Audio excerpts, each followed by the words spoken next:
I thought I would just do a quick little reminder of kind of what we have and where we are. Hopefully you can see the screen. Yes. Like I literally threw it together, so it's probably still in editing mode because I needed to update it because good things have happened. So if you don't know me, my name's Jody Gary. I work in the School of Nursing at Texas A&M. And we have been working with in the Golden Crescent community since 2019. We actually started off with a planning grant that was a small amount of money to go in and ask a bunch of people questions about what do you have for resources related to substance use, misuse, disorder. They specifically wanted us to focus on opioids. And so it was funded from the U.S. Department of Health and Human Services, Health Resources and Service Administration, other known as HRSA. And their program is called the Rural Communities Opioid Response Program. So we had this planning grant. And we had already had some established partnerships down in the area. We also have a family medical residency program through our Health Science Center in Victoria. And so it was really a natural fit. What was interesting, what we found out in the planning grant that took about a year is that there's not a whole lot of resources anywhere except Victoria, which Texas hosts three of the largest cities in our nation. It also has the largest rural population in our nation. So if you didn't know that about our 254 county state, we're very rural. And so with our consortium that we worked with, we built a ROSC, which is a recovery-oriented system of care. And I realized, look, I left out a word there. So there, I'll edit as I go. And this formed into the Golden Crescent Regional Recovery Initiative, which you're at the meeting, so you found us. And with the information we found from our planning grant, we were able to actually secure subsequent funding to actually go in and do something about the lack of resources. So the first one is the implementation program, which is currently being headed up by Dr. Jane Bolin. And it's funded through the end of August 2023. The goals are to increase awareness of substance use disorder and associated stigma, provide resources, prevention, treatment, and recovery, increase leverage capacity, and then develop a peer recovery support specialist program, which we have Skip. And Veronica, so we're very excited that is on its way. Other funding that we received is also aimed at neonatal abstinence syndrome, and this is headed by Dr. Nancy Downing. There's lots of beautiful dovetailing that happens between the grants. There's lots of stigma to be addressed, not only just with what I call general substance use disorder, but substance use disorder for those moms and families. And so the overall goal for this is to build our consortium and our resource capital towards substance use disorder, especially for women and pregnant moms and families. And then, and that one also goes through August of 2020 or September of 2023. And then newly acquired, because when we did our planning grant and asked the community all sorts of questions about opioids, they really wanted to tell us about the meth problem. We were like, no, we just need to hear about the opioids. That's really what the government wants to hear. Well, overwhelmingly, when people came back from these planning projects and gave their data to the government, there's a lot of stimulant issues in the United States. So what was refreshing is for HRSA then to do a little pivot and provide some funding specifically for psychostimulant. We had actually applied for this it was supposed to start in 2021. We scored high, and it was not funded. They came back and found some money, and so they contacted us last spring and said, if we have the money, can you guys get this started off in the fall of 2022? Of course, we said yes. So we are just launching this initiative. Really, we are expanding it to involve communities that are outside the Golden Crescent. And I'll show you kind of this map. So everything in gray is rural.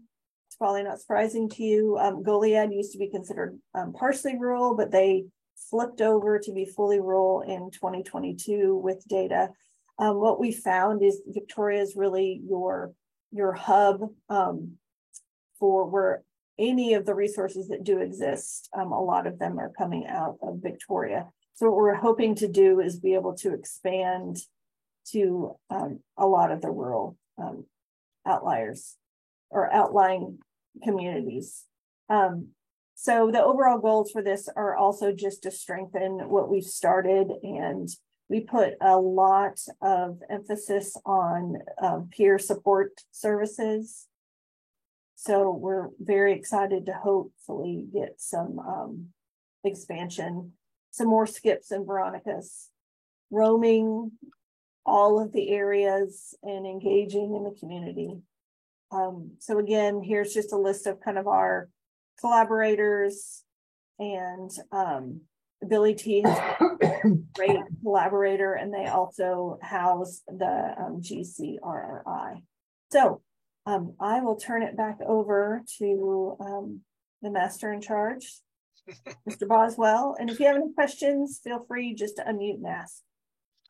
Thank you, Jody. One comment, I took a Geography of Texas course at A&M for my master's, and it was only 1972 that Texas became more urban than rural. So you're absolutely correct that we kind of walk a fine line. We've got some really big cities and they sprawl out and everything, but we still have a lot of people living outside the population centers that need the services too, and that's what we're trying to bring them.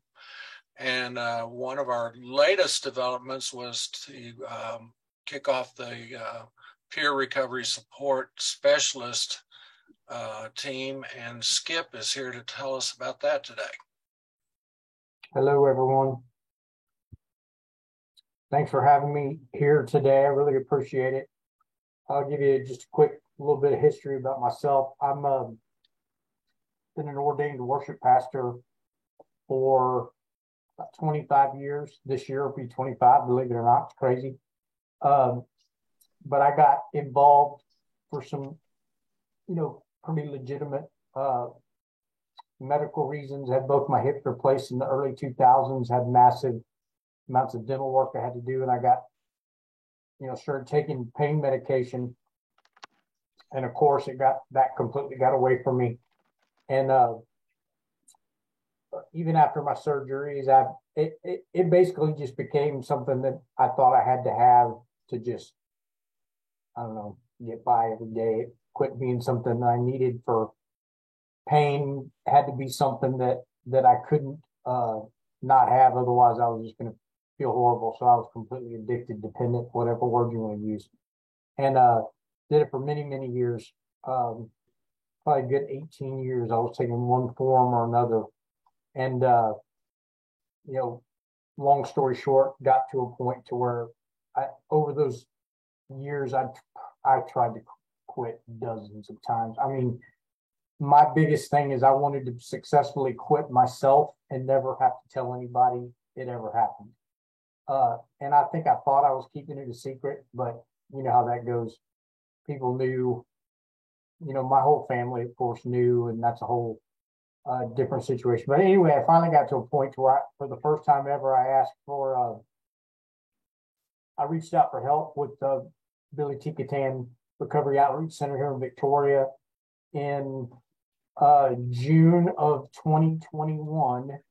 And I did the outpatient program. And, ever since then, I'm just kicking myself that I didn't do that 18 years ago, because it was the perfect situation for me to do outpatient. I still had a very supportive family. I was still able to have You know, I thought all in my mind coming, I knew deep inside if I was going to successfully do this, I was going to have to be that guy where I was going to have to go all into recovery. And because that's just the way I am. I'm really stubborn about when people tell me to do something, I typically don't do it. If you tell me to watch a movie or read a book, I won't do it. And then I do, and I go, man, I should have done that because it was really good. I don't know why I'm stubborn about that, but I am. But anyway, I went through the 12 steps and worked out a lot of things and sort of found some reasons that I was self-medicating and this, and the other. And part of my recovery is I just really knew that I was going to have to be involved in this for the rest of my life and give back some things that I learned and just make this a part of my ministry, not only professionally, but just as my personal ministry in my own walk. And it's been amazing how doors have just been opened. And then, you know, this opportunity to, with you guys to get the training and then to launch this here in Victoria, I've learned so much. It's like drinking out of a fire hose in the last, 3 or 4 months. It's just been amazing what I thought it was going to be versus what it is not the same thing. And it's good. It's amazing how much I've learned with dealing what I'm dealing. And it's moving along at its own pace. It's taking its own organic sort of feel of how this is happening. And again, I had no idea what to expect. So, you know, I'm taking this as it comes. And I wrote down just a few observations if you guys want to hear that of what I've learned in the last 3 or 4 months as far as just my own personal situation with all this, if that's cool with you guys. In the outpatient program here at Billy T. Catan, that's like the home base of where I'm working out of, is I think a lot more people there that are going through the program are compelled to be in the program because of, you know, probation, law enforcement, judicial, all this. I went and spoke at a DWI graduation last week, and that was really cool. I've been asked to speak at a couple of different things, and I love doing that. It's a great way to meet people. And but anyway, a lot of the compelled people that have been referred to me are the ones that are so far not taking it very seriously. And I haven't had near the feedback and buy-in from them that you would think possibly that I would. I felt like I've had to chase them, if that makes sense. And I'm bothering them when I contact them. But they're signed up for it. And we've, you know, had some great talks with them and explained the situation. Now, on the other side of the thing, some of the people that I had met through just whatever outside of the outpatient program that heard me speak. And I will tell you, it's amazing how this works with people, that when they hear somebody give a testimony or a story, you know, I will get pulled aside by people and they will start telling me their own personal story with their family or themselves.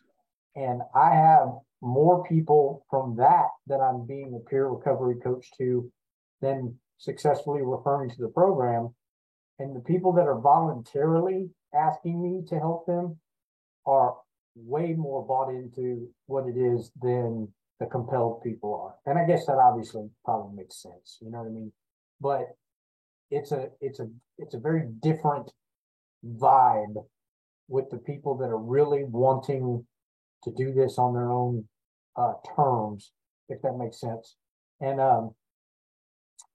that's been really cool because I've seen some amazing development over the last 2 months with some people that I've, you know, met through various things. I have 8 guys now that I'm doing peer recovery to, and it was a lot really quick because I did not know how fast this was going to ramp up. But I will tell you what's really cool is they run the complete gamut of recovery capital. Some of them are high capital. They have great jobs, house, great family, cars, but they're struggling with this. And then I have some that are at the very bottom. They have absolutely no capital. They have nothing. One of the guys lives at Salvation Army.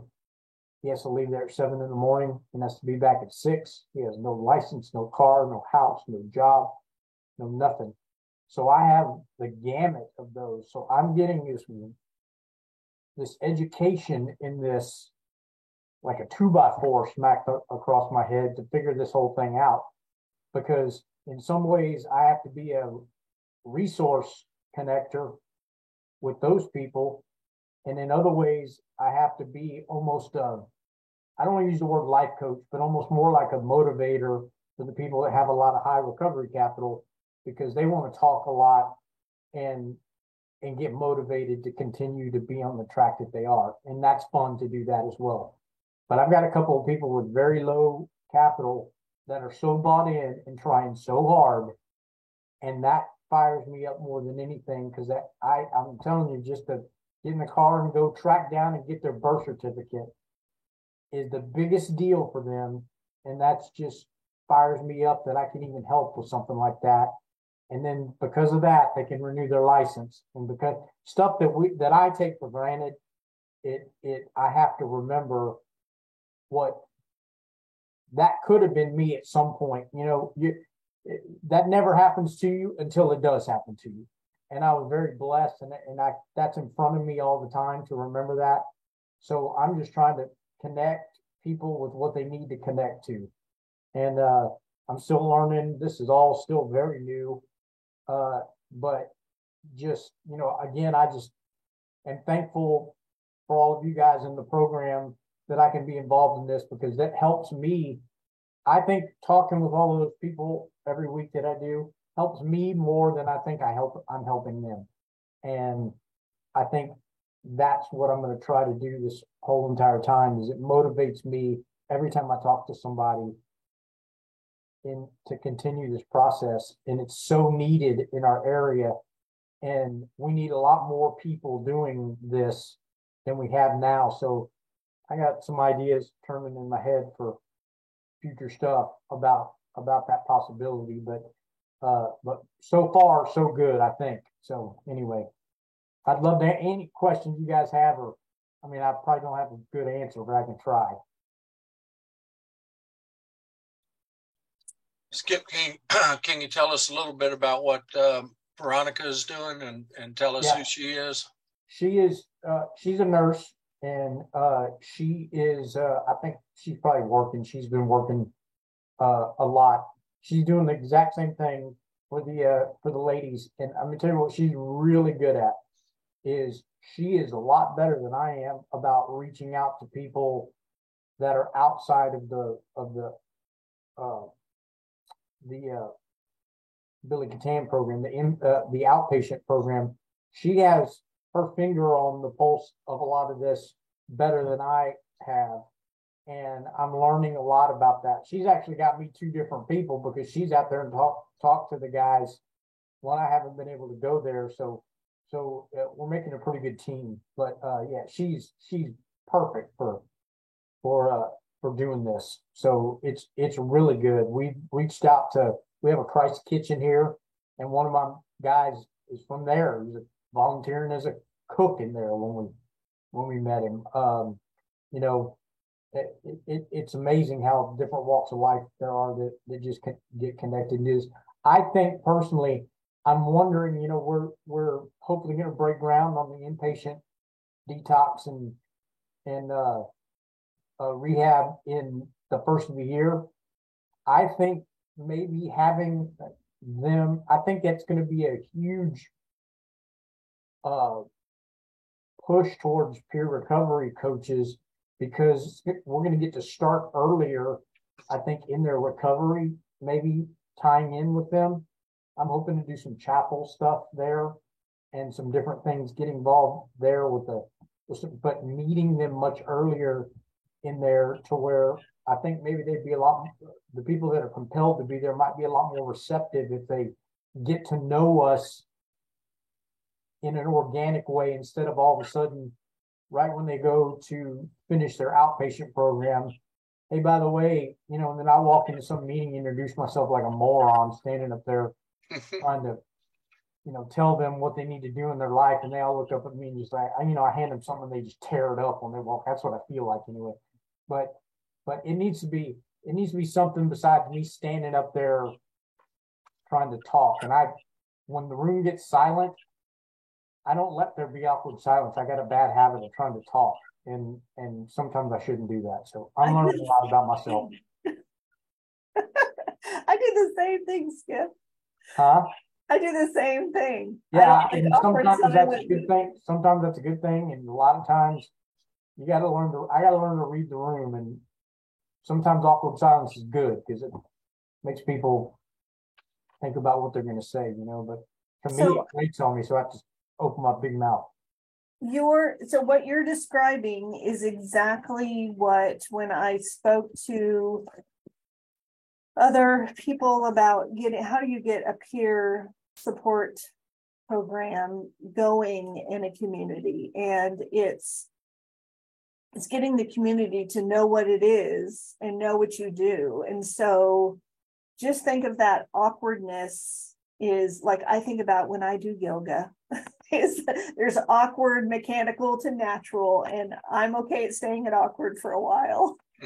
But we have to get the community moving in just having them know. So the more opportunities you have to stand up there and be awkward is really doing a service. So that may not be the pep talk that you want, but I think of it as like, we want to get into the ERs, and we want to have the ER know who to call when someone comes in for something with a substance. Either they were injured due to them taking substances, or they came in and had an overdose or an illness or something. They have someone to call, which would be you. Yeah. And you had me at yoga, so it's good. Awkward wouldn't even be if you put me in some of those positions. It'd take a crane to get me up. Yeah. But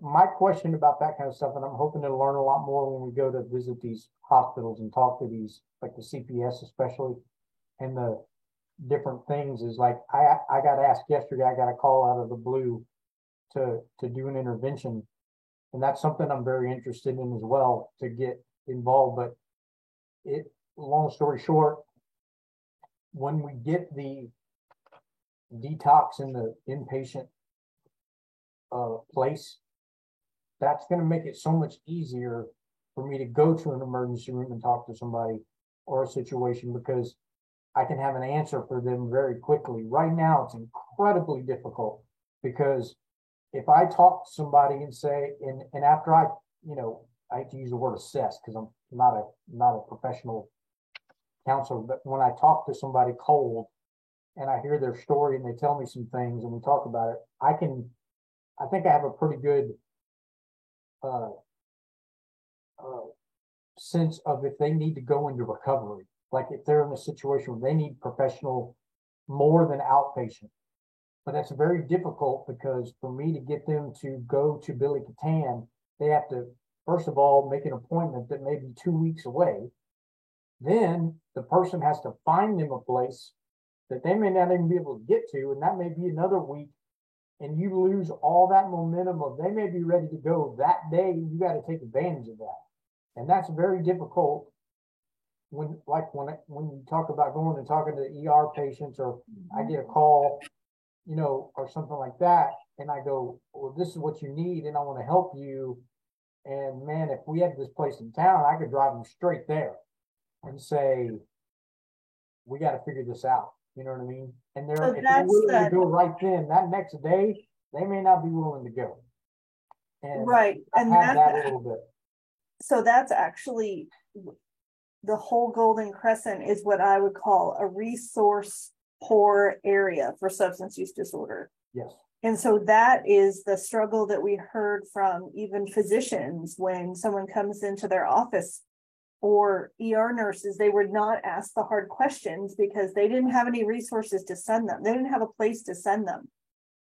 And what a frustrating situation that can be. Right. So I can't promise you that we can fix that, but I'm hoping that we can pull what community resources we do have together for, when someone needs help with housing, or, someone needs some support for childcare, or to have those kind of resources where we can, okay, here's what the community has to offer. Right. No, you're right, Skip. I hear you. That the biggest frustration is that it's hard to start from nothing. And like the rural communities, there is no place. So the closest place is 2 to 3 hours. So when Billy T builds their spot, at least they're not making a 2 to 3 hour trek. Right. And that's gonna be good. And I'm not saying that this is happening every day. Oh, sure. Somebody, but it does come up, and especially with those, like you're saying, the emergency room visits, or like you're saying, I think the last time we visited one of the hospitals here when you guys were down, and we were talking to one of the head nurse there, she had a couple of examples of, ladies that gave birth and they tested positive, and they contacted CPS. And I think I remember one time, because it stuck in my mind, that CPS did not contact them for 5 days. Remember that? She said that, and that they couldn't let that lady go home, and they couldn't really tell her the reason. So they were trying to come up with excuses. That's just horrific to me.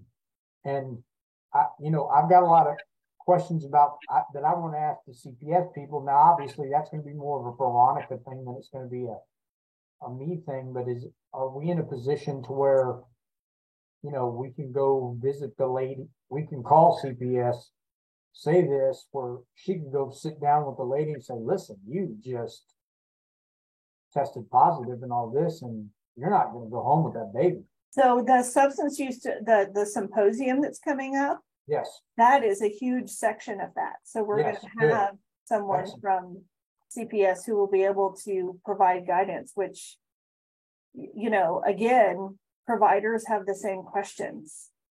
They're like, what is my responsibility? What happens? And so that's why working on the plans of safe care ahead of time can be so. Yeah, that's what I was saying, is like, would like Veronica have the, I don't know, power might not be the authority, might be a better word, to where she could say, I've talked to CPS, you're not going to do this, but if you agree to this, to go get assessed for inpatient treatment, or you do this and you agree to these things, then maybe you can go home with the temporary. Like, is there a thing that can help the nurses in the hospital where you can be a middleman between CPS and them, as opposed to them Yeah, so you're an advocate.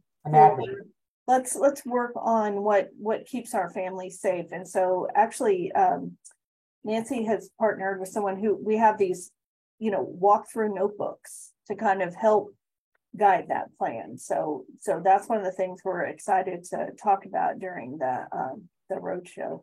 And then I reached out to Bluebonnet Trails so I can and talk to Daniel about, and I know this is not part of this private meeting, but to be able to get you guys hooked up with the peer support specialists that are, there's two, well, one's working out of Gonzales, to be able to touch base and ask questions. Oh, that's awesome. So I'm going to work on getting that meeting set up, hopefully this week. Well, Skip, I really appreciate you coming on. You spoke at the Hope and Recovery Luncheon. The more people hear and see somebody legitimately, for whatever reason, when I was a student, when I was a teacher, some of my students would get into accidents, break an arm or something, and I could just see the shift in their physique, from taking pain medications and stuff. They'd fall asleep right in the middle of a sentence or something like that, and it's like, we've got to have the resources to help people out when they get into these situations through no fault of their own, you know, and having somebody stand up there and legitimately say, this happened to me too, and it can happen to just about anyone.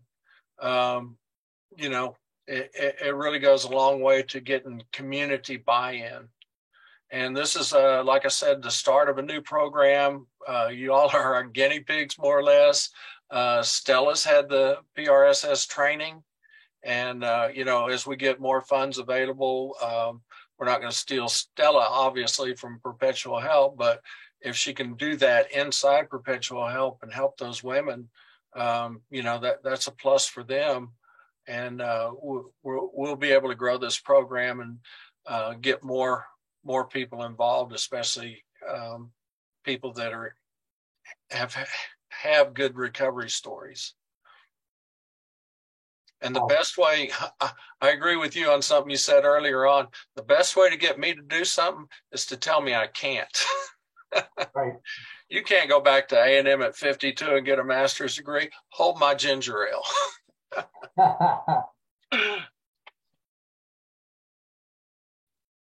Any other questions of Skip or Jody or myself or Tasha? We're here for you all. Lisa, are you there? Jody. Yes, I'm here. Mention what you were telling me about trying to find some funding, because my boss is online right now. That way she can know more. Which one's your boss? Lisa. Huh? Oh, Lisa. Can you turn your camera on, Lisa? Hi, Lisa. Yes.